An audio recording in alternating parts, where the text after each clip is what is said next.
Terence, how did you find carnivore? Well, I found carnivore when I had problems with arthritis in my neck and shoulder and my arm, where I couldn't I couldn't move it, and my head was locked. And whilst I was driving, I could only look left and right with my eyes itself, and by having the treatment with the holistic and alternative therapist. She said that she was on a diet, a ketogenic diet, and a friend of hers was doing a carnivore.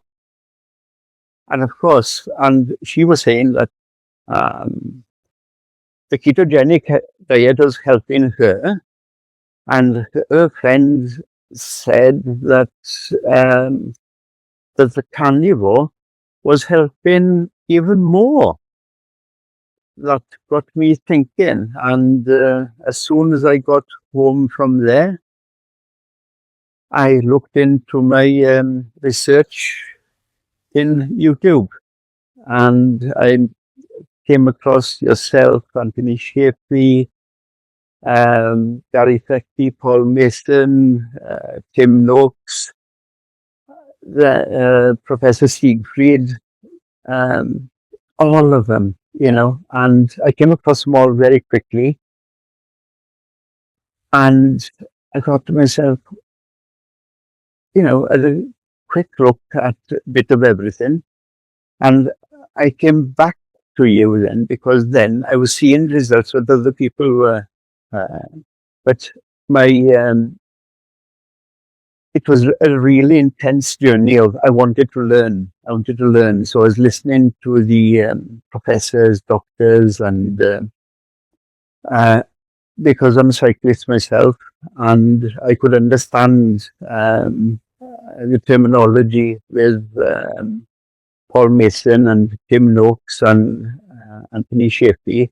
Very good. So I listened to them predominantly. And of course, it just spirals out from there. So you were listening to all these people, all these doctors are telling you that carnivore is good, eat meat, that kind of thing. So did you just dive straight in? Yes, head first. And of course, everything has improved since then. My whole life has changed. Everything. So when was it that you got started?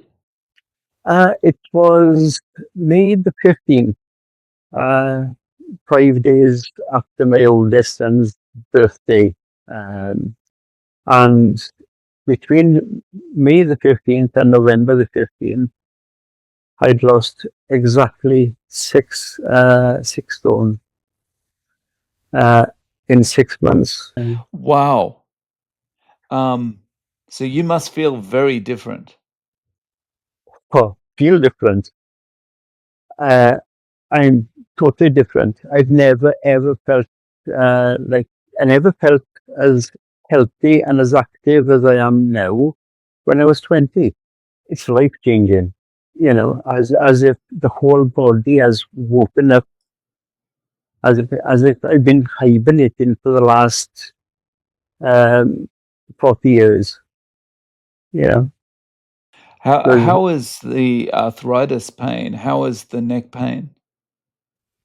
it's totally gone.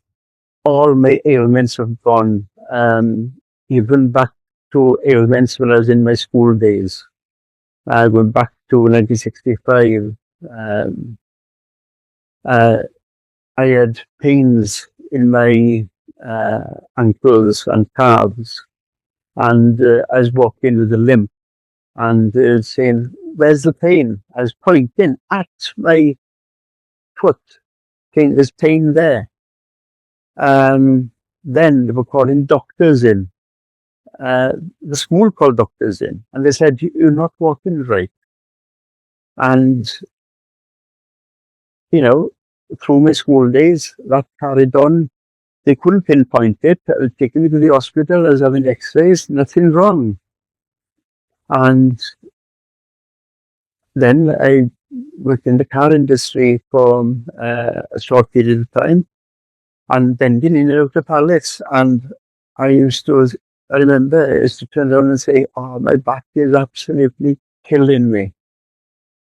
And the funny thing is, when you say that, everyone says exactly the same thing back every time. My back's killing me as well. I thought it was normal to be in pain.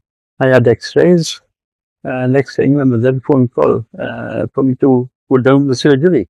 And then they said, "Oh, that I've got a problem, and it's called lumbar spondylolisthesis,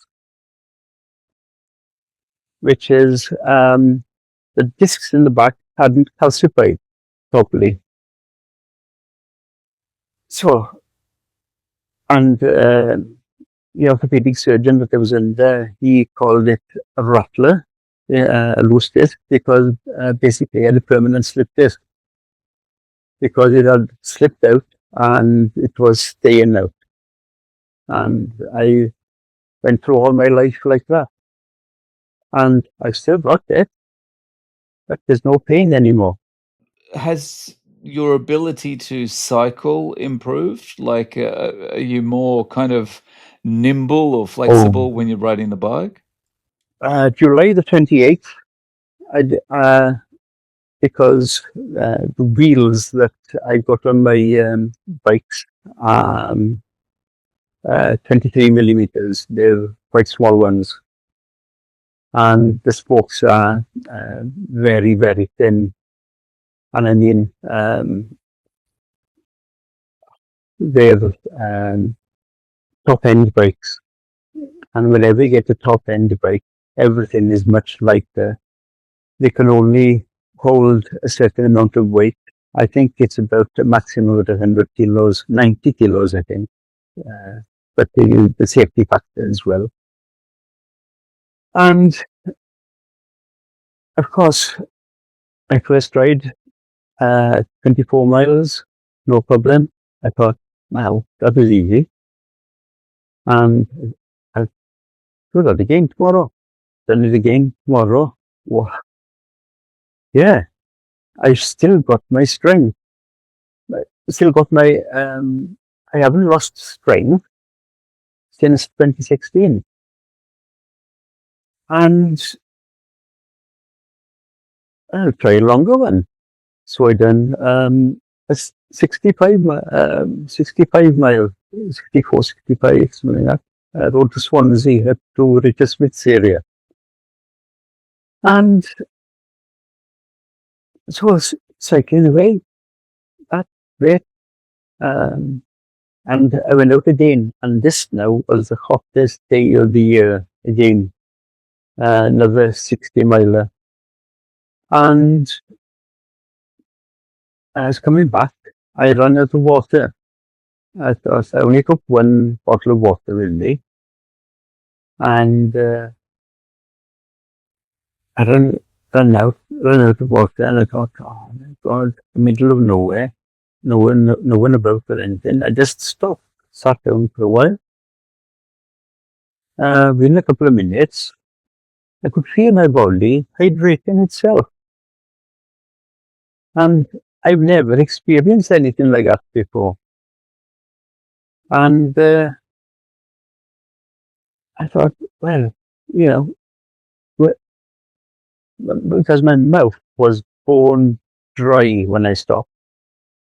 I didn't have I couldn't have been able to stick a stamp on an envelope. And all of a sudden, I felt good and everything. Jumped back on the bike. I thought, now here it comes. When you jump back on a bike now, and you can start pedaling, especially going uphill, it's going to be hard and painful. I just jumped on the bike, tapped away, and next thing, no pain. I thought, I've never experienced this before either. When they say you hit the wall or get dehydrated or anything like that, um, it's painful. Your muscle goes into like a cramp, it is, and it's quite horrible. And it's what I found was that my what strength I have, I don't hit the wall anymore. What do you eat on a daily basis? Um, mince. The way I do the mince is I'll get a block of mince and I get the 700 gram, which is a 2 pounds or something like that, and just cut it in half and 2 pound, 1 pound lumps of um, mince on the George Foreman, slam the lid down on it. I press it down hard so that it compresses it more and cook it for about 5 minutes. And I got those like mince burgers. The only seasoning I put on them is salt. I also eat steak. I go to there's a place in Direct Meat Supplies, and I go there. I'll buy. Last time I bought New Zealand grass-fed uh, beef, 5 kilo chunk of it, and because it was such a big round slab, I cut it in half so I could cut it into steaks.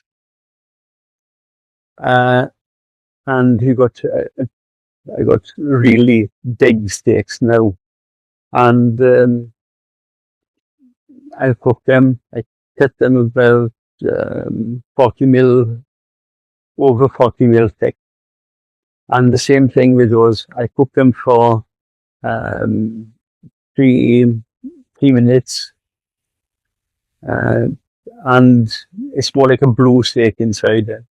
You're eating like the the hamburger kind of things, the mince things in the morning or and the steaks in the evening, or how do you do it? When I'm hungry, never in the morning. Um, if I'm if I'm if I'm full of energy, whatever, and the weather's nice, I'll jump on the bike, out on the bike, and when I come back, then I'll have something to eat then. But um, and that's how it is. Uh, I only eat when I'm hungry. Right. And are you eating eggs? Yes, I do eat eggs. I will have anything from if I go out and call in a cafe, I'll have something like 3 eggs, three to half a dozen eggs, and bacon. So you're eating just when you feel hungry. So sometimes it might be one time a day, sometimes it could be two times a day. It's always once or less. If you were advising a friend about starting carnivore, would you tell them to just jump in and get started, or would you tell them to go slowly?